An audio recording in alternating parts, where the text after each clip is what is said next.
Hear ye, children of Patriots Nation, gather round for Father's Heart and Fitzy of Six Rings have another podcast chock full of good news, information, nuggets, and so much more to regale you with here as we make our way into the weekend.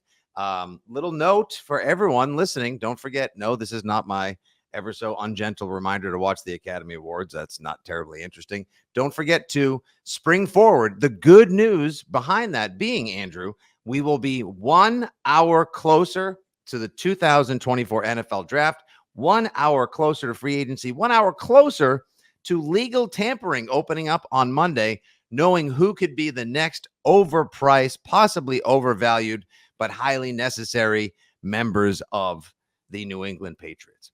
On today's podcast, we're going to do a little Pat's Parade to kick things off. We've got some news, notes, nuggets, rumblings, and bumblings in Patriots Nation. New guys coming to town, who could be on their way out of town, and more. And then in the back end, we've got a review of the Dynasty episodes 7 and 8. Just one more Friday with 2 episodes to go. Little teaser here. I believe this represented my favorite and least favorite split of episodes. So we'll just sort of leave that there. Make sure you guys stay tuned for that. We'll get all of Andy's thoughts and more. Andy, what is at the top of your Patriots-centric mind as of right now? A really, really, really good re-signing with Hunter Henry, reportedly moments ago coming to terms on a 3-year deal to remain with the New England Patriots. Oh, it's official. Well, it's not official, but it's being reported by Garoppolo, Crap Sheet, NFLN, various outlets. This comes on the heels of Dalton Schultz removing his name from the tight end free agency market, and I think maybe setting the market, which it didn't really change. Hunter Henry's been making $12.5 million a year. Dalton Schultz is making $12+ million a year. So I think you can re-sign Hunter Henry for a good price, a fair price for a fair day's work type thing. It'll be interesting when we see what the numbers actually are, but I think this is huge. I jokingly tweeted out that this is a nice re-signing for Drake May, the potential 3rd pick in the draft, but any quarterback that's in here is going to be better off for having a complementary weapon like Hunter Henry. He's a guy that will be Drake May, Jaden Daniels, whoever's best friend early in their career. I think we all liked his leadership. I think we all liked his solid play. He is what he is. My friend Claire across the pond may try to talk me into believing Hunter Henry is more than he is. He's not. Oh, he will she's not get just all about tight endage. God bless I Classy know. I'm Claire. just saying he is what he is. If you're looking for a guy that'll catch you 50 balls for 600 yards with like 8 touchdowns, Hunter Henry's your man. If you're looking for Gronk or Hernandez or one of those guys that's going to give you 80, 90, 100 catches, 1,000 yards, no, that's not him. But with a very shallow pool on the open market and in the draft, I think this is a bigger than it's probably going to be received re-signing. Yeah, well, let's talk about. I mean, you have highlighted the fact that the New England Patriots are the New England Patriots as they kind of are now. Wolf of Wall Street and all the former Packer and Browns people employ or deploy the Packer way, which is to covet or at least value and try to retain your own, especially when they're productive, high character guys. Hunter Henry loves the area, good dude, model citizen, new father, family man. And like you said, it's amazing how he strikes you as somebody who could possibly have greater stats, could maybe put a couple of 7-catch, 100-yard, 2-touchdown games into it. But the dude is good for like 50 catches, like you said, 600 yards and 7 touchdowns every year. And with a dearth, and I mean an absolute vacant lot of high end, let alone even decent tight end and receiver value out there right now on this free agent market, which is all about the trenches and the defensive periphery, but has nothing to do with elite weapons whatsoever. I mean, Calvin Ridley's going to get so overpaid, it's painful, just because he's the only guy out there now with every other receiver having been tagged or re-signed. It's a smart move by the Patriots. And like you said, whatever quarterback comes in as part of this plan, we've heard of from Mass Live, free agent, veteran, rookie draft pick, etc. They now have Mr. Consistent out there to throw to, which is great. How do you think they address the rest of the tight end room while I have you here? Do you think that they Do they draft someone? Obviously, they'll let Gesicki go. Is it Hunter, Farrow, Brown, and going in next year? Like, how else do you think that they'll go about this? Oh, there'll absolutely be another addition, maybe two, maybe a low-level veteran and maybe a draft pick, like a late, day 3 type draft pick. I know I've heard people rumble about Brock Bowers. I don't see any way in hell that makes any sense for them. Matt Judon said this week that he's like, go get Brock Bowers. Like, Yeah, about that? I don't understand. He, his theories, philosophies, and work as a GM leaves something to be maybe ironed out as he gets older, and Right. he's still better chasing quarterbacks on the field than he is chasing talent and building a roster off of it. So don't quit your day job, as the cliche would go. No, this is the key signing, though, because he is relatively durable. He's very consistent. Mhm. And I think whether it's leadership, whether it's messages sent like, oh, we're going to retain guys that we think are key parts of the team, this is big. And then you fill in around him. Because if you don't have him, then you have nothing. And I don't see how you get something. I think you had a massive hole. I'll be interested to see the numbers on this. If he just, if he sticks to the $12 million a year is kind of the going rate for him, going rate for Schultz. That's just the going rate. Or did he squeeze a little bit more out of them because, hey, I was making this, I want a little bit of a raise, and I know that I know you need me. And I also happen to know you have a lot of money that may not have as many options to spend it on as you could. So wouldn't be surprised if he gets a decent little upfront here. This will probably be painted as I don't know, let's say I threw out there 3 years, 40 million with 25 guaranteed. Yeah. 3 for 39 would make a lot of sense. He did have a 3 for 37.5. He got 3/4 of what Jonnu Smith got. By the way, Jonnu Smith, a 2-year deal with the Miami Dolphins. So thus ends the dream of reuniting with Jonnu for. Wait, there was a dream? More finishing the phrase, I have a dream, and re-signing Jonnu Smith would never fill that ... in ever in my entire life. No, not in any stretch. Yeah, I wouldn't be surprised if Hunter Henry's second deal with the Patriots looks a lot like his first one as well. That's a good get. That was nice news to see upon opening the Twix this morning. No official details yet. We do have a lot of Russell Wilson traveling to New Jersey and then taking pictures with people on the airplane and the pilot as he makes his way to Pittsburgh to take meetings with the Stillers. No news of a visit, although a lot of people, including Andrew Callahan, our pal at the Herald, have put out the obligatory Russell Wilson at Logan at the Hertz rental car counter. That's not him. It never is that person. And I don't believe that they will be meeting with Russell Wilson, which is disappointing to me because I believe of all the veteran quarterbacks out there playing for $1.2 million, no less, he has the most talent, or at least more to offer than Jacoby Brissett. But so be it. We also have a new right tackle, possibly, or at least a swing tackle or a camp body, someone to add some competition. It looks like they're not going to be going about it hobo rumble bum fight style in 2024. I like the fact that the New England Patriots got right to it. Here we go, everybody. I'm going to do my best. The New England Patriots have signed Chukwu Okorafor. Now, what do I call him? Chucky? Like I need something I'm going to call him that's not his name. I don't mean to be disrespectful, but I'd rather call him something else than butcher the actual name. That's going to be one of those. It's going to be one of those names that's going to get 5,000 different pronunciations by 10,000 different people across broadcast media, Patriots Nation, and beyond. Starting tackle for years with Pittsburgh, fell out of favor because he was not happy with the way they were running their offense last year. Almost sort of sounds like a Brian Hoyer, Jacoby Myers type of deal.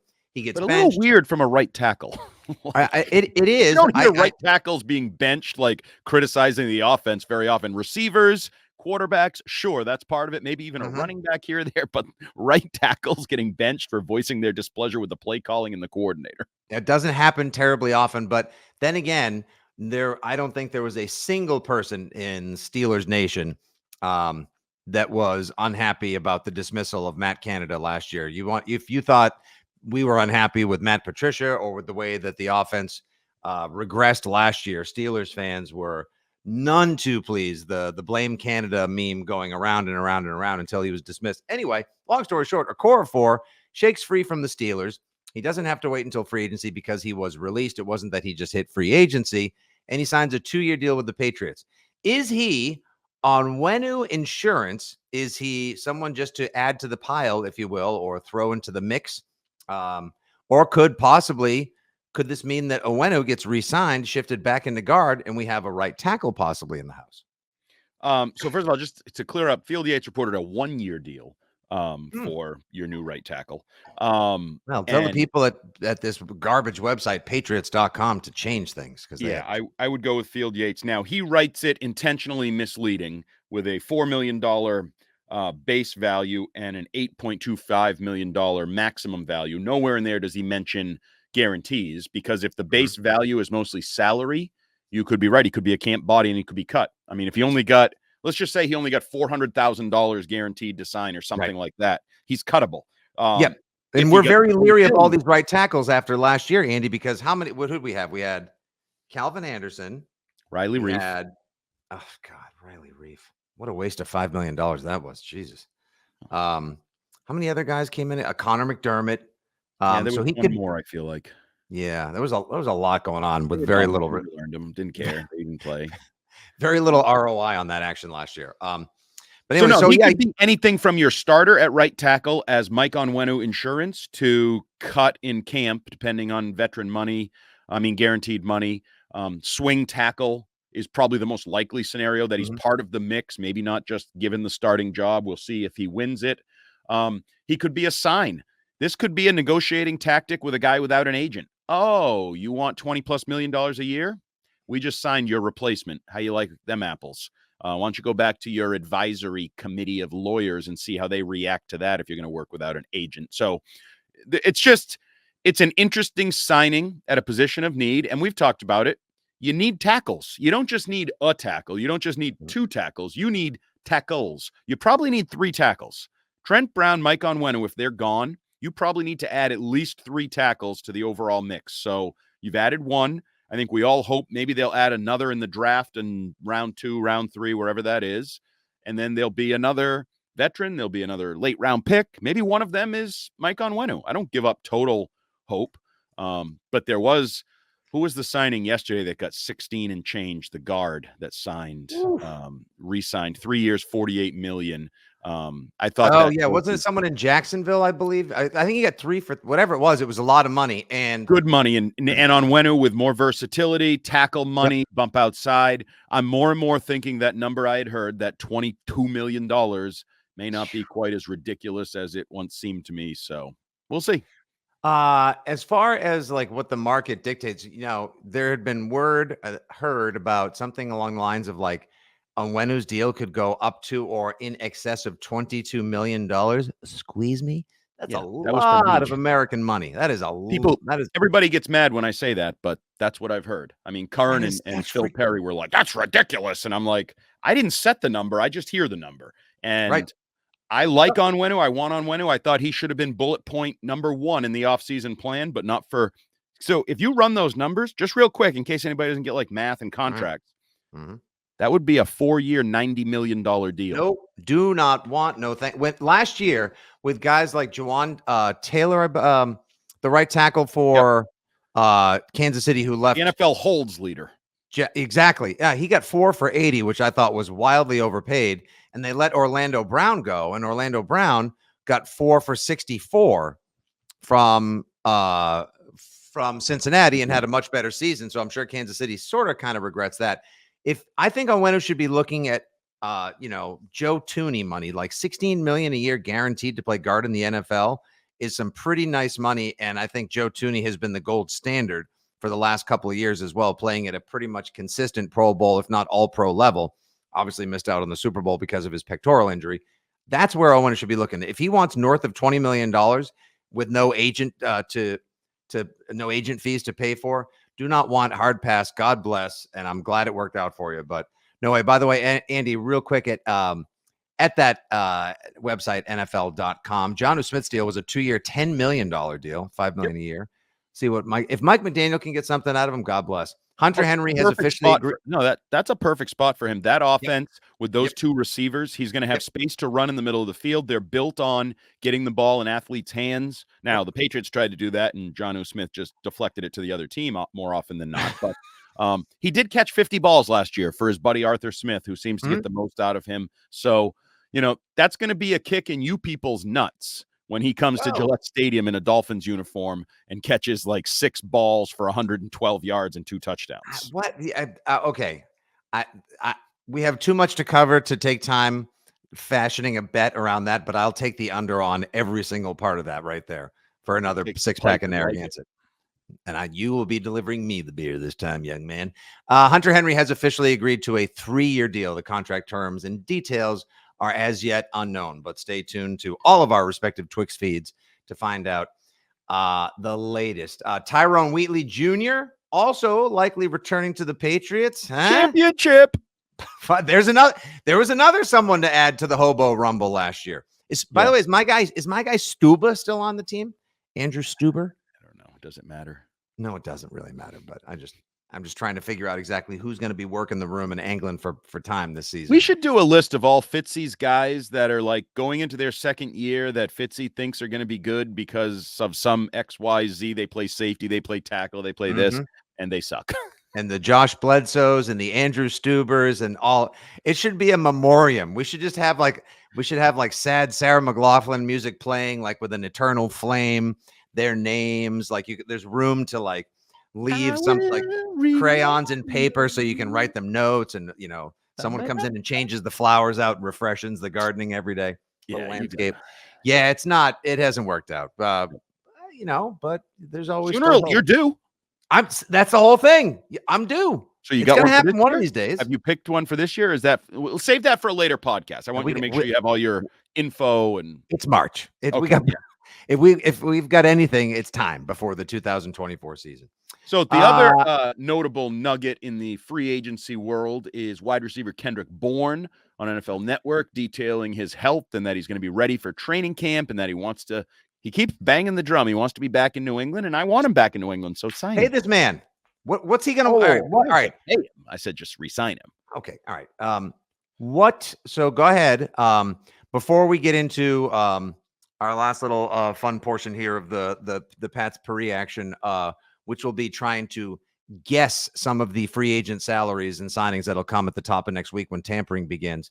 What do you think a deal for Kendrick Bourne look like? What is he hoping for, and what would be realistic from a team, most especially and hopefully the Patriots coming off of the ACL injury? Well, my guess is he's hoping for more something like $3 in the $30 million a year range, like a third of it guaranteed, somewhere around there. Okay. I'd probably be more in the 2 and 20 range with $8 million guaranteed or something like that. Okay, so he might be looking for a 3-year deal, like a I'm double. Just purely speculating. Yeah, no, it makes sense. Like he got a 3 for 15 or 3 for 20 deal from the Patriots on the uncharacteristically aggressive shopping spree day. He might be looking for. I don't know if he should be looking to double that. Well, if I'm him, I look at the market and say, okay, Calvin Ridley. Who's next? Who are the next couple? How high does it go? Right. Supply and demand and leverage. Yes. Now the team goes, yeah, those guys can walk. They're not limping right now. So this is the game that gets played, right? Leverage, money, you're right. Supply, demand, various things. But I also think his leverage isn't that grand because he's like, yeah, I really want to come back. Hey, can you guys call me? I'd like to come back. Hey, you want to re-sign me before? Do I need to put you in my Instagram stories again?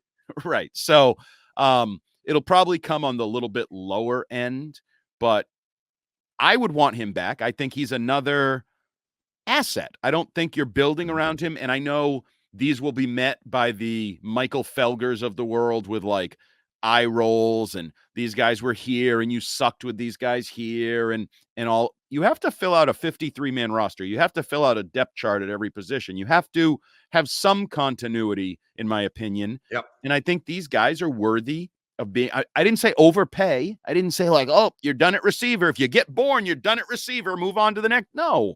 So I'm going to be annoyed by some of the reaction to these signings. It would be my guess. In a quick game of keep or cut, I am keeping Pop Douglas, Kendrick Bourne, and Tyquan Thornton, and I am kicking to the curb Devontae Parker and Juju Smith. I'm going to make room for one random free agent wide receiver signing. Maybe it's a speedy Noah Brown out of Houston. And then I'm drafting a couple of guys, hoping that maybe they can strike gold. In the A.D. second, Mitchell. third.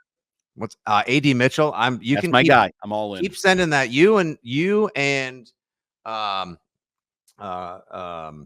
who else at the radio station are all over that. I think Cadlick Arcan loves him. Yeah. Okay, I'd rather have Arcan because Cadlick's track record recently on personnel matters has been spotty.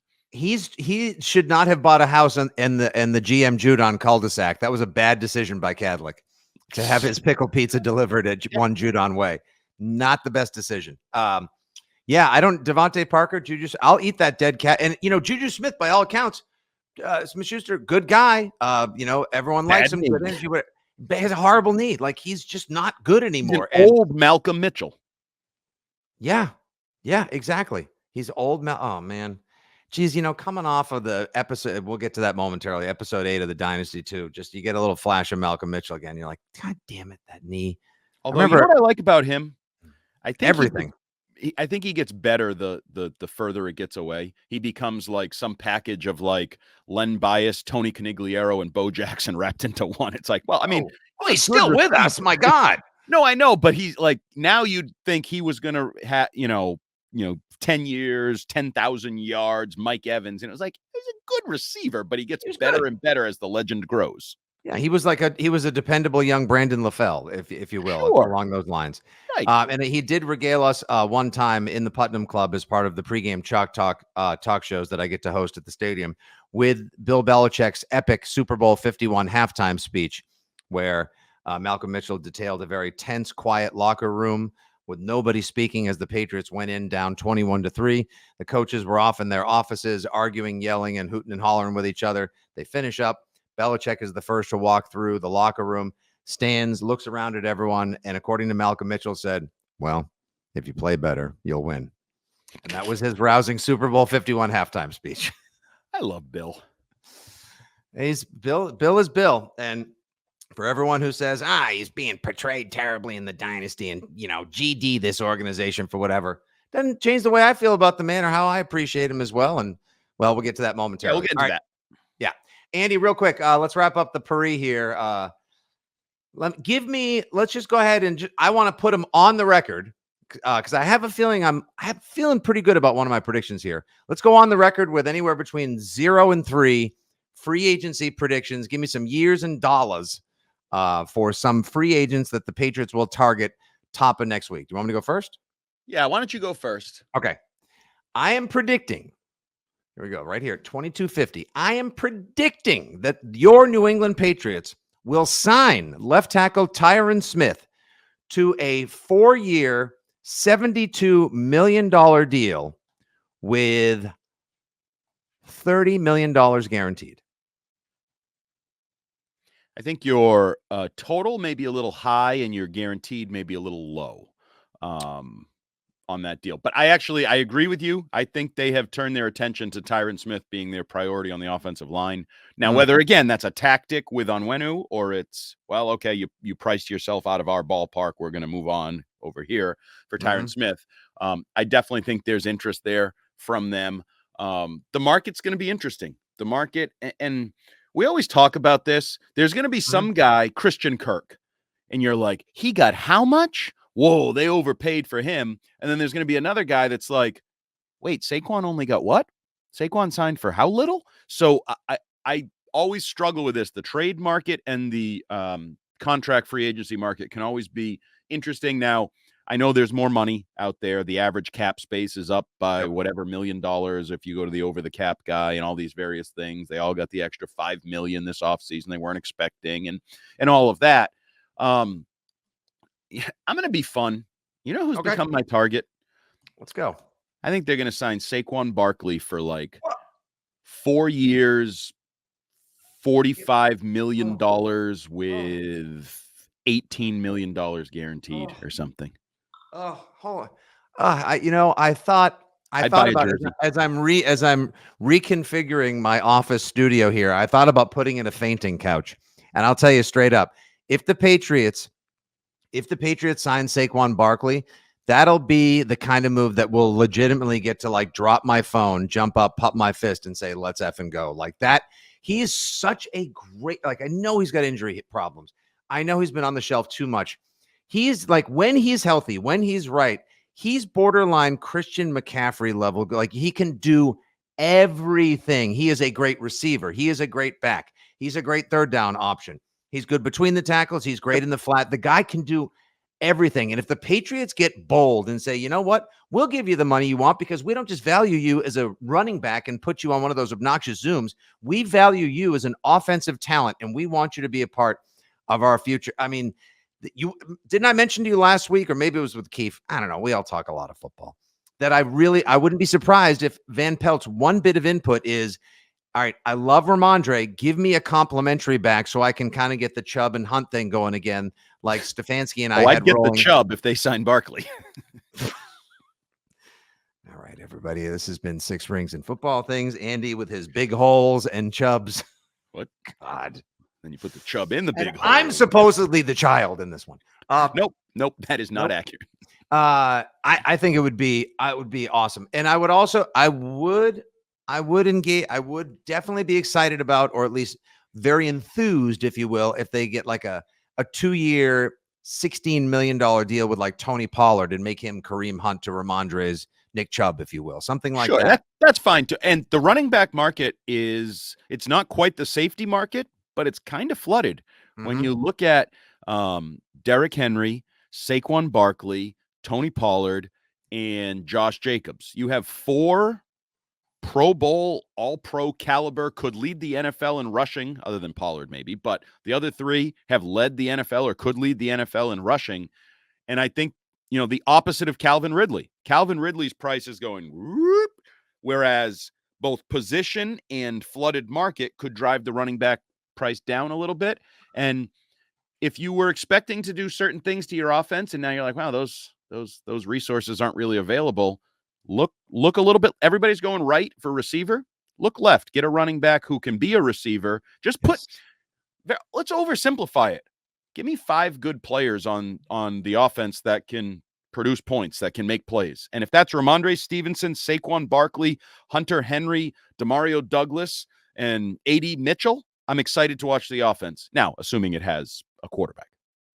Correct. And by the way, real quick, I keep trying to figure out, what is Lael Collins' status? Is he signed on some sort of futures deal with the Cowboys, or is he? I can't figure. I remember he was so good at one point, and then he tore his ACL against the Patriots in that 2022 game where the Patriots almost came back. Rehabbed, did some auditioning last year, came into the season, signed something with the.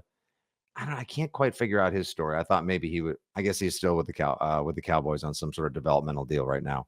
But yeah, I'm with you, man. Just give me people that can score the ball, can advance the ball, that are dynamic threats wherever they happen to get the ball put in their hands. I'm with you 100%. I would love, next to a solid left tackle, give me a playmaker like a Pollard or a Saquon Barkley. That would be awesome. I got 2 others for you, Andy.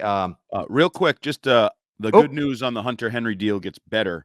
It is now being reported as a 3-year, $30 million deal. So you got a steal of a deal. Whoa, that is a steal. Yep. That is terrific. Not even I could find the downside negative or anything to do with that. He wants to be here. I think that tells you he wants to be here, because I think he could have pushed the market in a different direction. Outstanding. Wow. Good freaking deal. Good job. All right. Hey, you know what? I don't know who's going to ultimately be the new director of scouting for the Patriots, but Highsmith and the Wolf of Ball Street and everyone are already off to a good start. You got tackle insurance. Nice deal with Hunter Henry to stick around and finish his career with the Patriots. Rock solid. I think they're also going to, my prediction is Jacoby Brissett, 2 years, $15 million with $8 million guaranteed. And I'm also going to go Kendrick Bourne, 3 years, $25 million with $10 million guaranteed. Okay. I'm on board with both of those. I don't think none of these are in the burning of cash category that was predicted by Gerard Mayo. These are good, solid. I mean, quite honestly, I think you're getting a steal with Henry. And those other 2 you just brought up, and the Tyron Smith, if that came to fruition with your numbers, I don't think that qualifies as burning of cash. It's experienced left tackle, elite player when healthy kind of guy that you need, and you need very much at the position. I'm not going to throw a name out there now, but I think there is going to be sometime early on in the process a defensive signing that's going to make people go, Wait, what was that? The Patriots signed who? For how much? On defense? And Uh, I don't won't be I Chris Jones. could be anybody. Could be I'm just trying to think. One of the pass rushers.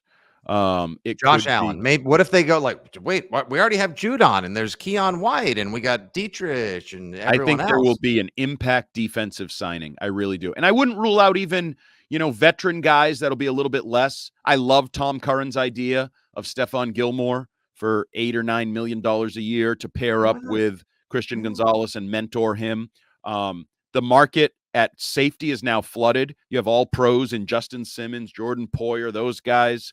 Those I think qualify. I think there will be a name signing on defense very early in the process. Could it be Christian Wilkins, perhaps?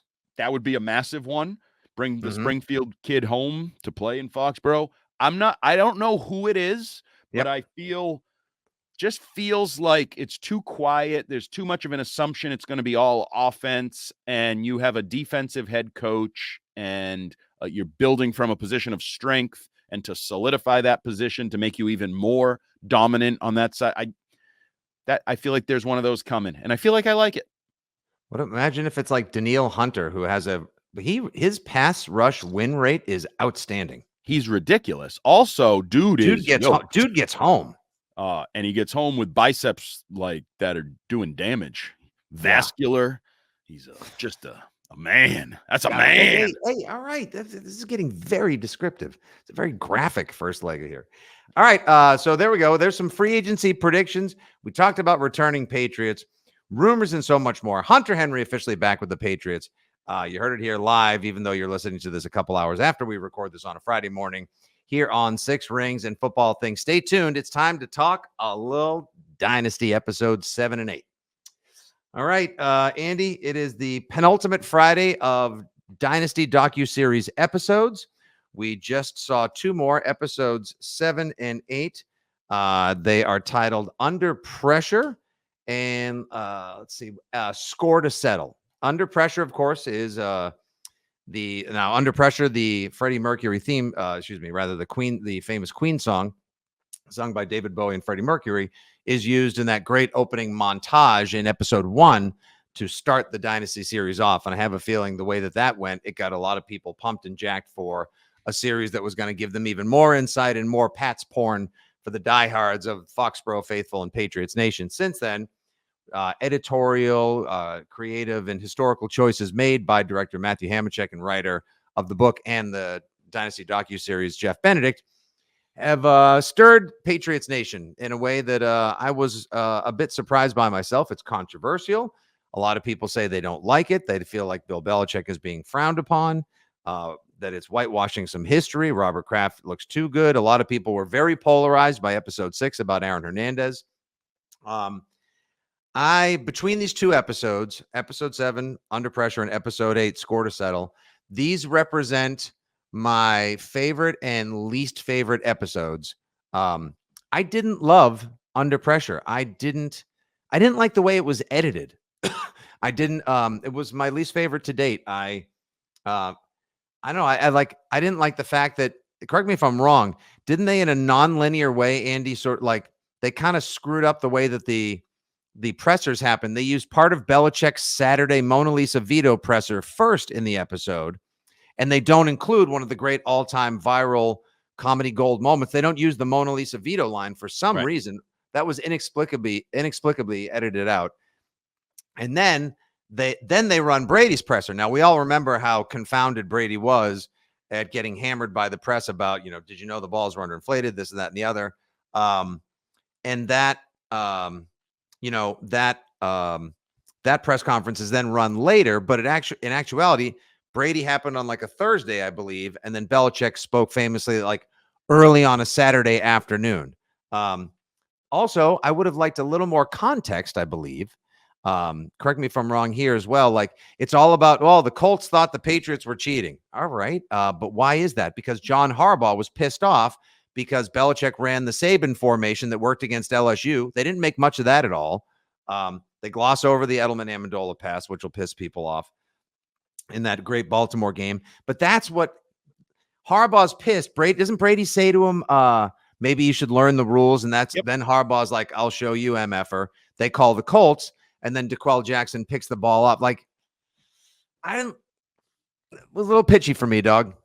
Yeah, I didn't like it at all. I was bored, first of all. I didn't think it was very well done. I didn't think I didn't learn anything. And they've been on our station on the morning show saying, well, some stuff we didn't include because it was already handled in Tom versus Time and 3 Games to Glory. And well, using that mentality, almost all of this was handled somewhere in some prior piece, documentary, whatever. So that's not really a great excuse. There was a good James Devlin touchdown early in that episode that I enjoyed. James Devlin got a lot of love, actually, not by name, but just by in the background in a lot of these that I enjoyed. They called it, I think Rupert Murdoch basically put it all on like, well, they win, so everybody wants to tear them down. He called it tall puppy syndrome from Australia. Yes. Yeah. Which, okay, I mean, there's some truth to that. We build people up to tear them down when you're on the top of the mountain. There are people gunning for you. I do think there is some of that. I actually thought one of the worst things in here, which was totally just misleading and misses the mark. And no one's ever going to be able to truly clarify Deflategate, in my opinion. Like, you can say it's all circumstantial evidence, but there's a lot of circumstantial evidence. And yes, it just is. And the Jackie McMullen quotes about, well, I did a whole story how quarterbacks do all kinds of things to their balls, and they use milk, and they use a buffer, and they use a this. Those are all legal. Like, you're conflating the situation. They did things that were legal because the Patriots also did those things. They also had people preparing the footballs in that can't way. use like sandpaper and whatever else. Like, right. Who is it? None of that's relevant, though. That's not cheating. That's ball preparation. Aaron Rodgers likes them overinflated. That's cheating. He jacks them up to like 16 PSI, which is definitely not also legal. Cheating. Was it Brad Johnson, the Super Bowl winning quarterback of the Tampa Bay Buccaneers, came out and said, like, this is a whole lot of nothing because I used to pay the guys to go in and either overinflate or underinflate and screw the ball. Yeah. But it's cheating. And that's not the same as the milk and the sandpaper and the buffer and the brush and all of Bronson Arroyo and a little bullfrog sunblock on the arm, and this guy's got rosin in the hat, and he went to the back of the mound one too many times. And why you scratching your balls? The car in front of me was doing 82. Well, you were doing 82. There's a speed limit. So right. I didn't love this episode in general. Yeah. It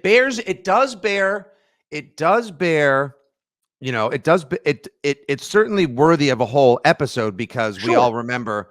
I mean, how big it was. The best Brady thing in there may have been the Good Morning America transition from Deflategate to like hostages in Benghazi. And it's like, that's how big it was. Like, it was headlining. Yes. It was above actual news. It was above actual world news, life and death, those types of things. Mm-hmm. And I thought they did a pretty good job there. The one thing I personally thought was missing, and people may bristle at this, I don't know, whatever, think what you want. Robin Glazer, lead counsel. Like, this became a legal matter. Lawyers were heavily involved, back and forth, team and league. Right. And we already had her interviewed. We were already told she's lead counsel. We were already told she's liaison with the league. How come she's not in here? Shouldn't she have been featured more in this one as well? And by the way, I agree with you there. Also, can I get a Judge Richard Berman mention? Because the guy became a national star and everyone in Patriots Nation wanted to buy the dude a drink because he stuck up for Brady. Now, you hear more truth drop this week earlier.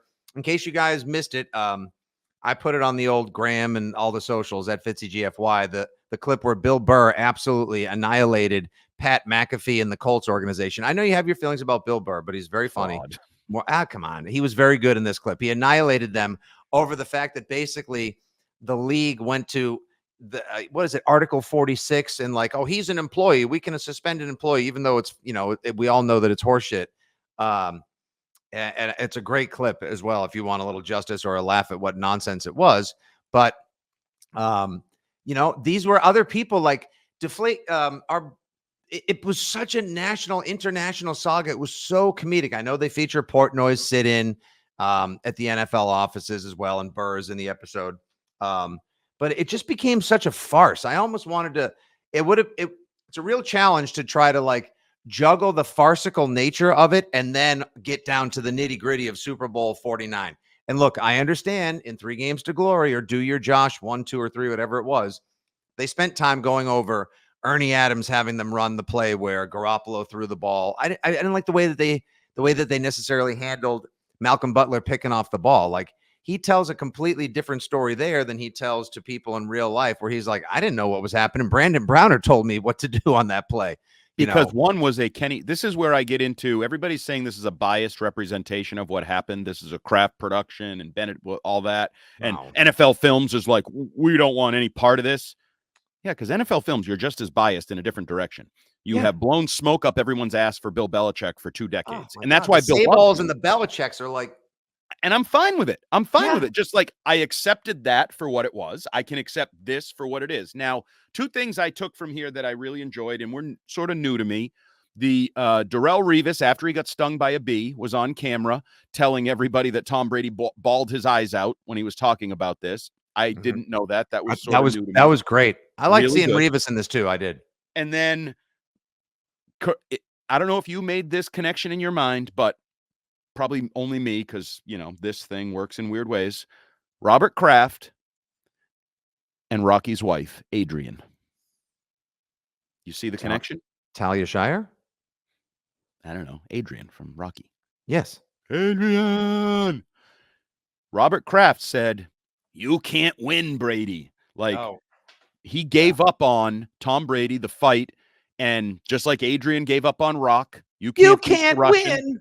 Right? Yeah. She's like, takes herself away from it. But Rocky said, F you, I'm not giving up. And Brady said basically the same thing and went scorched earth and changed everything. But there's that disconnect there where the person closest to you, Robert Kraft, Tom Brady, that relationship, we're still really close and he's my guy. But you got Robert saying, and Tommy's very sensitive. And like, he basically told Tom to give up. And I think Tom, again, I believe this was part of the disassociation from the Patriots. Like, I'm on my own here. They hung me out to dry. Now they're telling me to give up a fight that I don't believe I should give up. And I'm not going to turn on myself. Good point, because they make a lot more of this in the episode we're about to review, describe, detail, discuss, episode 8 as well. But maybe this is where it began, where it's like, okay, I know I'm forever a Patriot, if you will, but I need to start taking care of myself a little bit more, because I feel like my coach didn't have my back. I don't feel like my owner who said he was going to go to the mattresses for me, kind of didn't as well. Yeah, I think this is when Brady became, he's still, you know, whenever you look at him, the first thing you think is Patriots, but like, this is where he became an island and an entity unto himself as well. Because others were looking out for themselves or their brand or their logo or their team. And not only is Brady saying, I got to look out for number 1, 2 here, good old number 12. This is the midst of the era of Alex Guerrero and Giselle. So he's feeling lack of support at work. And when he goes home, he has these figures, whatever you want to think of them. I'm not here to disparage Giselle as a wife or a supportive network, or even Guerrero with whatever his issues are, blah, blah, blah. But those people, I think, are advising him, and he's pulling away from the Kraft Belichick advisory committee or collaboration a little bit. Right. Yeah. So yeah, it was not my favorite episode. It was not quite my tempo, if you will. There are some good moments as well. Yeah, a couple of nice revelations. However, now juxtapose that to episode 8, Score to Settle. And I tweeted about it last night, got a bunch of angry responses from Pats fans who think I'm carrying Jeff Benedict's water or that I work for Apple TV Plus. I don't. You do? Do you get I got a lot of side gigs going on, Andy, but I'm regional influencing, but nothing to do with this at all. I got to say, I thought Score to Settle was awesome. I thought they did, like, this episode had the magnitude, had the music, had the editing, had the film, the behind the scene, like everything about this felt massive. Great job handling the Garoppolo stuff in the beginning. I wouldn't have mind, we didn't get to see how on fire he was in the first half of that Miami game 2. And of course, Arizona did miss a field goal to give Garoppolo his first win in the NFL, which they probably should have hit. So that kind of helped in game 1. But they left out the entire injury and the team maybe thinking he's soft and being forced to go with Jacoby Brissett with a torn thumb ligament against Buffalo. Yeah. That whole thing where Scott Zolak was basically ripping Garoppolo left and right on the Yeah. radio. And where did he get that information? So Interesting. they fluffed up Garofalo a little bit more and left out how SAWFT he was at the time and a bit fragile. That said, as that narrative builds, it does mark for a spectacular return of Brady. And still, my favorite regular season game I've ever been to was going to Cleveland for Game 5 of the 2016 season. The Patriot fans there, that was just I don't know if you were there with Patriots.com or if you stayed home, if you were back home doing the post-game show. It was awesome. Just what a great time that was. He was on fire that season, 30 in 12 games, 32 touchdowns, only 4 picks. And it really just for those of us that just miss the way that we used to set our clocks and our calendars and our schedules and our lives around never missing Brady Sundays. That season was so special because they took our guy away for 4 games. There was the bullshit suspension and everything that went with it. And then he comes back with a point to prove and just the General Sherman style mission all the way up to Super Bowl 51. And some fans, I have a feeling, Andy, are going to get mad about the fact that after they beat the Texans in January 2017 in the divisional round, they did not play very well. And there's Belichick in the locker room haranguing them for needing to play better. And you got Matthew Slater, who's talking about the fact that Tom was treated differently that year and kind of verbally abused by Bill. I don't necessarily. Correct me if I'm wrong. One, they deserve to be ripped for the way they played against Houston because they kind of got away with one. They were not particularly great that night, and Belichick knew this team should play better than that, and he knew what was at stake. But also, this whole thing about, Belichick's being made to look like the bad guy. One of the things that I think that people overlook about Bill Belichick was his unique ability to try to understand exactly what each individual player or person needs for motivation. And I think from day one, once he saw Brady rise to greatness, he always thought, okay, Brady's going to forever think of himself as pick 199. Even as established, as great and legendary as he is, I have to constantly try to break him down so he can get out there. And if he's got to play pissed off at me because I didn't show him enough love pregame in the locker room or in front of the other guys, then go ahead and do that. And I think that was that was a unique aspect of their relationship that Belichick stuck with maybe too long, and that Brady, I don't know, I guess didn't appreciate later on. It's too bad they never sort of had a meeting of the minds and it was like, Coach, you can throttle back on that now. I'm okay. But Belichick's going to be made to, or people are going to say he's a monster after watching parts of this episode. No, he was just being Bill Belichick. He is what he is. And he was the most consistent person throughout this 20-year run. He stuck to his guns. Now, there's 2 issues at play here. One is Bill being Bill. And I would send everybody to my Twitter account at Jumbo Hart, where, to me, the most telling visualization of this was a photo I took in the midst of just after Slater says it's brutal, he's a critical of Tom. They cut to a team meeting, and I don't think it's necessarily in timeline, but Bill is ripping them and ripping the hell out of them. And in the background, people may not even remember this guy, is Floyd Reese, who spent 3 years as a Patriots executive. He worked with Bill Belichick in 1975 with the Detroit Lions. Floyd Reese worked his way up in the National Football League, general manager in Tennessee. And while players are like deer in headlights, in the background, you see Floyd Reese with this shit-eating grin on his face like, I'm watching an effing master at work right now. This is classic Belichick. He's humble pie, whatever you wanted to call it. They marketed it for a while. And this idea that it wasn't fun, or it's Bill. You liked it when you won. You liked it all along the way. And then at some point, maybe you get sick of it. Now, part of it is also the drafting of Garoppolo. And Bill is still being a hard ass.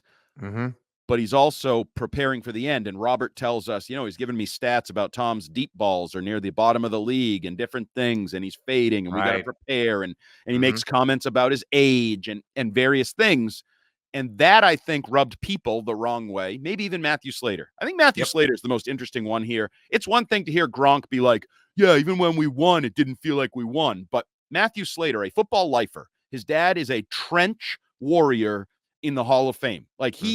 He's an NFL world guy. He's legacy. He's legitimately, he belongs on the shield. Yeah. And even he was like, I don't know how, and we think Matthew Slater could handle anything. And he's like, I don't know how I would have handled that, borderline. I think he actually used disrespectful or disrespected Yes, Was he he talked about being disrespecting a Tom? grown man or an adult and Yeah, and this is yeah. Matthew Slater. It's not a baby. This is not Gronk, vroom, vroom, oh, suck it up, you baby. This is Matthew Slater, a guy you'll never find anyone to say a bad word about him. He's a respected professional, and he's acknowledging that.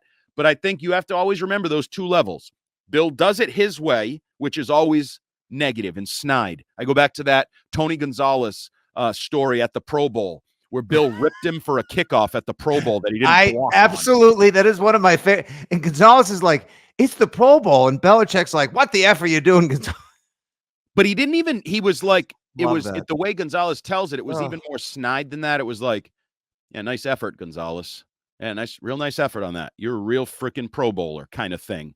And Gonzalez is like, and on the next one, I tried to kill somebody on a block on a kickoff in the Pro Bowl, and I didn't know why I was doing it, but I was doing it. That is Belichick. He's always going to be snide and negative and push your buttons, but it's how he does business. Mm-hmm. And at some point, and I don't think it was necessarily that created the divide. It was Tom thinking Bill was replacing him. Tom saying, I'm going to play till 45. And Bill's like, we'll see about that. I may not even want you at 39. And Robert's like, one thing you're never doing is trading Tommy. So let's go ahead and. So there's multiple layers there. And I found this episode much more entertaining. Once again, Scott Pioli swoops in with the quote about Freddy Krueger. I was just going to say, I have it pulled up right here. Our guy, Mike Cadlick, he's got it transcribed, and I'm going to throw it up on video on socials later just because this was the one, like, holy smokes. When this happened, I got goosebumps. It was so good. And then the music swells and like, here comes Batman on a vengeful mission. And then they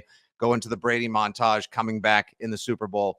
And I will say overall, Hamachek and Benedict, the thing I think they have nailed the most consistently throughout the entire docuseries is the whole, like the shell game that has been like Belichick screwed up the quarterback thing in Cleveland. He wanted to get it right the first time, and then he tried to get it right later on, and he kind of pissed off Brady, but it motivated him. But then he did it again, and it's constantly Brady feeling like he's going to get replaced. And Bledsoe was an emotional core about this, and the Testaverde and Kozar shit that he had before. Like, I love that is a constant running dynamic throughout the series, and so it gives you a greater understanding of Belichick's motivation and something that was always on his mind as well. But the Pioli quote you bring up, Scott Pioli, here's Cadlick's thing. Scott Pioli, who was the Falcons assistant GM in 2016, on what he told people about Brady during the 28-3 comeback. This is in the episode Andy mentioned. Quote, I'm watching the game. We had a suite for the entire personnel department. All the folks I'm working with, they're high-fiving. It's, out of control, but I was a mess. I felt this nervousness. And as I'm sitting there, someone slaps me on the back and says, come on, Scott, lighten up. You got to enjoy this moment. And I just erupted. And I whipped around and I said, you effing people don't get it. That guy, number 12 across the field, is Freddy effing Krueger. He's coming back and he's going to get a bunch of us. I just hope he doesn't get us all. He did. Narrator. He did. Oh, I mean, Pioli does, he is absolutely the best in this series. Yep, he is. And then the other thing, you're talking about like these woven themes. It kind of just hit me in the end. And I'm objective to a fault. And I think the truth is never mean. So take this for what you will. It's going to be a little crass. Oh, there's a shock. Andy crass. But the reality is Tom Brady's a goat who was always kind of a sensitive little bitch. And Bill Belichick is a goat who was kind of always an insensitive a-hole. Yeah, he's a prick. Yeah, he's a prick. Yeah. Like the damnedest thing, the sensitive bitch and the insensitive a-hole clashing. Who would have ever seen that coming? But I think that's the like Robert says, Tommy is very sensitive. He does, he cried, he whines all along, whether it's football, draft, respect, anything. Even though he presents that motivated, steely veneer sometimes, it's all fake. The fake laugh, it's all fake. He is sensitive at the core, and that drives him. He fights back against his own insecurities by being successful. Because if I'm the greatest, no one can doubt me, right? That's who he is. But at its core, it was a sensitive bitch and an insensitive a-hole who stayed together and succeeded together way longer than they probably should have. And in the middle of it all, people don't want to hear this because this is a Kraft sports production, is Robert Kraft dealing with this. It's like a parent who has two very different children trying to every single night, every single bedtime, every single breakfast. Just keep the peace in the household so we can live to fight another day. That's all it was. 2 more episodes to go. We've got Breaking Point and then Endgame. Those will be your final 2 episodes that'll premiere next late Thursday night, Friday morning, to wrap up the Look, I like it more than I don't. Same. You people would. Although I know. No, that's the thing. There's a lot of me people, if you will, us, we, whatever, pick pronoun of choice, that don't like it. So now it's actually I'm in the minority, it seems. But speaking of oversensitive, I have people outside of Patriots Nation. I just want to share this real quick. Family members, friends that are not Patriots fans who are like, this shit is great. This is so, they love it. So you like, I hate to say it, but this wasn't just made for us or for me people or you people or us overall in general. Like, anyway. Now, I could have done without the Nora Princiotti, like continuing to push the Brady, overlooked, disrespected, blah, blah, blah narrative that people love to paint. Although I did love his buddy Jay is Flannelly. Is that how you say his last name? The original Tom Brady death stare while he's watching Drew Henson do like hundreds upon thousands of autographs, and Tom signed like 3 autographs. Like I enjoy these little markers in Tom's life when the sensitivity reaches peak sensitivity, but it drives him to the greatness. Like that to me is the root of the Tom Brady greatness. And also I think it would have been good to just put in 20 seconds of Brady's epic Sugar Bowl comeback on January 1st, 2000 against Alabama for Michigan. He had success. No, he didn't have success in college. He barely got to play because Drew Henson was always on the field. Right. That's the reason that's not included, because it goes against the accepted narrative. That was 100% intentional, because if you put that in, you might as well take Nora Princiotti out. True that. I got to say, as we wrap this episode that we promised each other would only go 30 minutes and now has been 56 minutes, rock solid. It happens. There's just a lot going on. There's a lot going on. It's like we need a second channel for WEEI just dedicated to all Patriots talk. Or now I can see how they do unfiltered several hours a day, 3 times a week. You could probably do it even more. But it's a big day. Free agents to come in just a few days. The Patriots have brought a few new people into the house. They've held on to one of their own in Hunter Henry. 2 episodes of the Dynasty released today. 2 more to come to wrap the docuseries next week. Make sure you stay tuned. Andy, I believe, is off the frequency modulated waves this weekend. According to my app, and I'm not allowing for any late updates to the app. So, yes, I'm... Attaboy. Enjoy your weekend. I'll be on Sunday, 4 to 6 in the Lion's Den. John Lyons and I will... very popular show, I've heard. 1 out of every 7 sports radio listeners thinks it's one of the better weekend shows. All right. Good episode. We'll be back next week. We'll break down free agency signings, who the Patriots got, who they missed, and where things are going. So make sure you stay tuned with some 6 Rings action to come. For Terp, for Hart, I'm Fitzy. That's 6 Rings. We'll talk to you soon. Good day. God bless. And as always, go Pats.